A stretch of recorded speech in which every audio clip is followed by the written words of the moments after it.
إلهي لست للفردوس أهلا.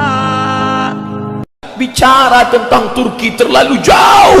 Kita yang berada di Asia Tenggara, apa hubungan kita dengan Turki? Tapi mereka yang membaca sejarah dengan baik, Sultan Hamengkubuwono, Sultan Yogyakarta menunjukkan prasasti bahwa Turki pernah menitipkan kekuasaan kepada Sultan Hamengkubuwono. Buktinya masih dipegang sampai sekarang. Apa maknanya? Bahkan di antara Wali Songo itu pun, di antara mereka adalah utusan dari Kesultanan Turki. Bukankah Turki itu bermazhab Hanafi? Bukankah orang-orang Turki itu bermazhab Hanafi? Tapi kenapa Sultan yang bermazhab Hanafi mengirim ulama-ulama Wali Songo bermazhab Syafi'i? Dia mengerti dakwah. Kami memang bermazhab Hanafi, tapi kami tahu nun saudara kami yang jauh di sana mereka bermazhab Syafi'i. Maka mereka kirim para ulama dan da'i yang bermazhab Syafi'i demi keutuhan, demi keselamatan.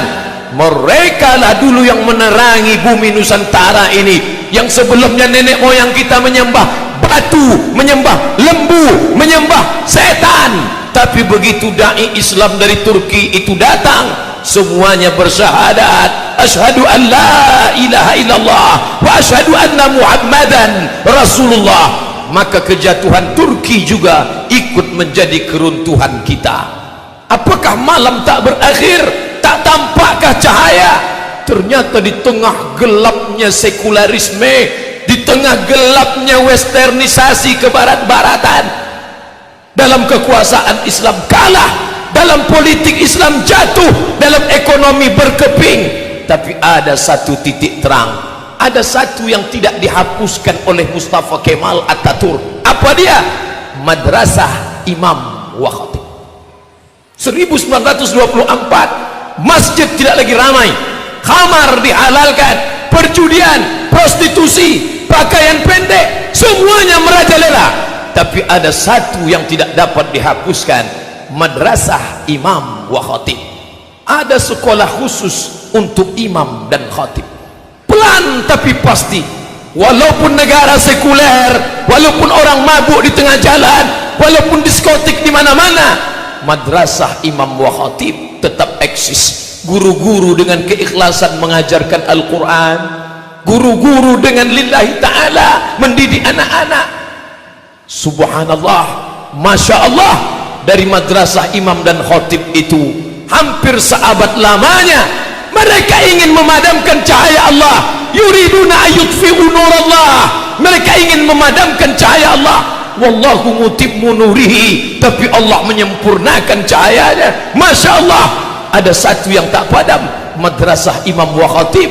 Dari sekolah imam dan khatib ini lahirlah seorang pemimpin yang hari ini disegani dunia, yang berani duduk meletakkan tapak kakinya di wajah Simon Peres laknatullah alaih.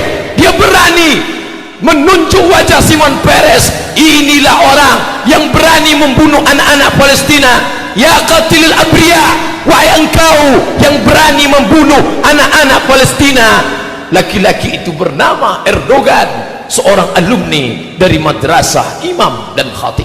Kita boleh kalah dalam bidang ekonomi, kita boleh kalah dalam bidang politik, tapi ada satu yang tak pernah mati, pendidikan Islam.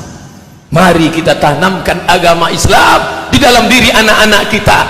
Banyak orang yang tidak sabar dengan keadaan ini, lalu mereka menempuh jalur kekerasan, radikalisme, bunuh, bakar, hancurkan. Ini bukan ajaran Islam. Islam datang dengan kelembutan. Ud'u ila sabili rabbik, ajak mereka ke jalan Tuhanmu bil hikmah, dengan kata-kata yang santun dan lembut, wal mau'izatil hasanah, dengan curi taudadan, contoh yang baik, keteladanan, keagungan, kemuliaan. Andai dia ingin berdebat, debatlah dia. Wajadilhum, debatlah billati hiya ahsan, dengan cara yang lembut, dengan cara yang santun, dengan cara yang baik. Di lokal itu guru tetap mengajarkan Bismillahirrahmanirrahim, Alif Lam Mim. Ternyata keikhlasan itu berbuah. Hari ini Eropa, Amerika, Amerika gentar ketika disebut nama Erdogan. Kenapa? Karena di dalam diri itu ada kekuatan. Allah berjanji, wa may yartadda minkum an dinih, siapa di antara kamu yang murtad, kalian tinggalkan agama ini, fasawfa ya'tillah, Allah akan ganti. Andai murtad semua orang ini, apakah Allah rugi? Wa may yanqalib ala aqibaihi, siapa yang meninggalkan agama ini, falan yadurrallaha syai'a, Allah tidak rugi walau sedikit pun. Allah tidak akan merasa rugi walau sedikit pun.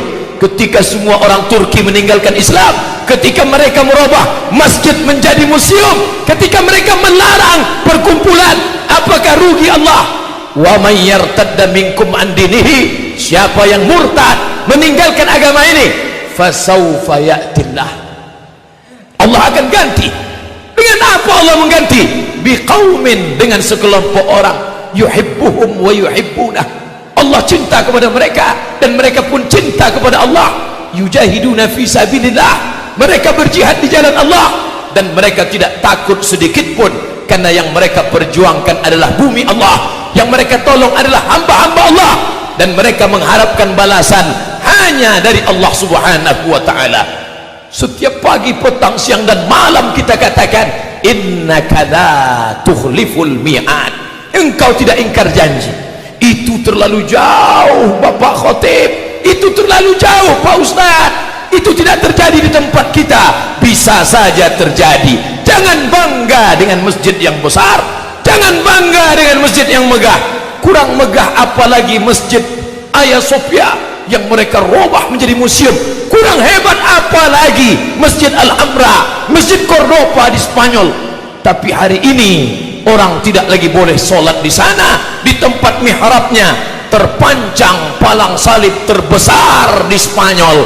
Itu terjadi di mana saja. Kalau tidak kita wariskan agama Islam ini untuk anak cucu kita di masa akan datang, apa yang terjadi di Turki bisa juga terjadi. Embrio-embrionya, bibit-bibitnya sudah nampak hari ini. Negeri Islam lebih 80% Muslim, raksasa. Tapi raksasa itu pengecut. Orang tidak lagi takut pada raksasa itu. Dengan menantang, mereka berani mencalonkan diri sebagai kepala daerah di negeri markas Islam, di negeri pusat Islam, di negeri simbol Islam. Apa artinya? Tidak lagi ada ketakutan kepada umat Islam. Umat Islam bisa dibeli dengan materi. Asabakumul wahnu, kalian terkena penyakit wahan, kalian kena penyakit wahan. Sahabat bertanya, wa mal wahnu ya Rasulullah, apa wahan itu wahai Rasulullah? Rasul menjawab, hubbud dunya, hubbud dunya, kalian terlalu cinta pada dunia. Wa karahiyatul maut, kalian takut mati, kalian takut meninggalkan dunia. Maka itulah yang membuat umat ini tidak dihargai. Musuh-musuh bisa membeli iman kita, membeli baju kita, membeli akidah kita. Islam KTP-nya, Islam bapak ibunya, tapi imannya sudah dibeli orang lain. Suaranya dibeli dengan harga 500.000, dengan 50.000 serangan pajar. Mereka tersenyum. Orang yang tidak mandi wajib dan tidak bersunat itu berani menjadi pemimpin kita. Maka Islam tidak mengajarkan itu.